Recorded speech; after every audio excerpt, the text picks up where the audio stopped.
And I think that's the proper attitude, because the depth of spirit is infinite.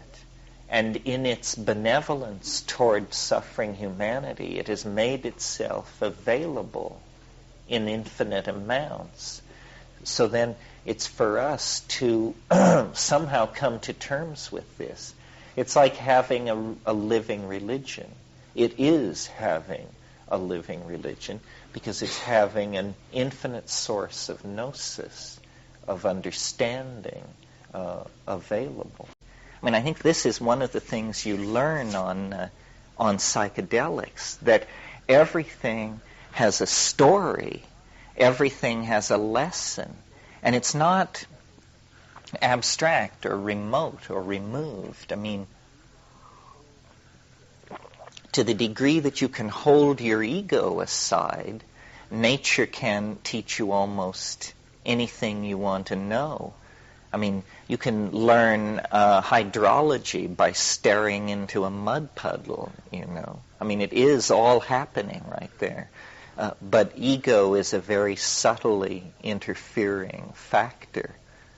I always think, you know, in my own experience at one time in the Amazon, when I was at my most illuminated, I could walk into the jungle and invite butterflies to come down and settle on my outstretched hands, like St. Francis of Assisi, you know.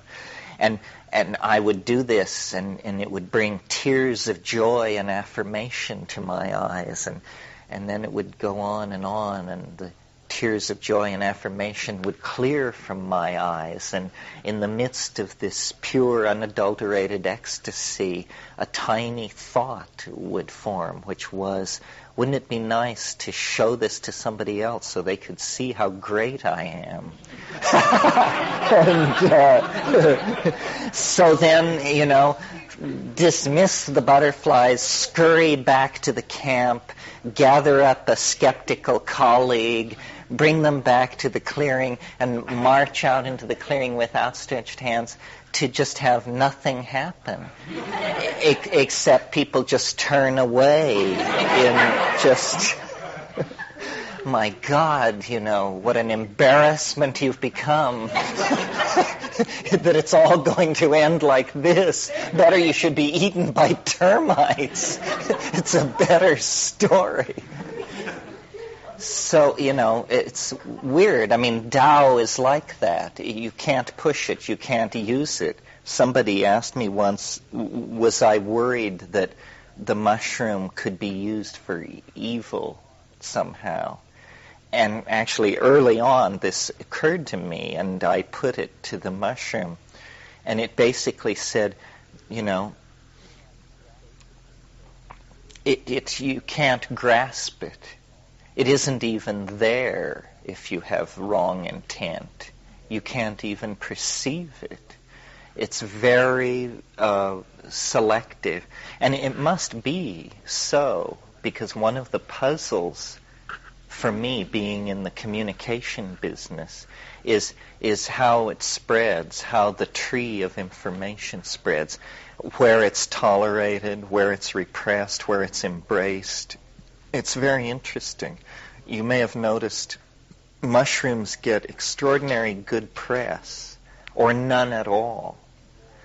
Even in the height of drug war hysteria, the image of mushrooms is largely neutral, unformed in any direction, otherwise viewed as rather comical, harmless, humorous.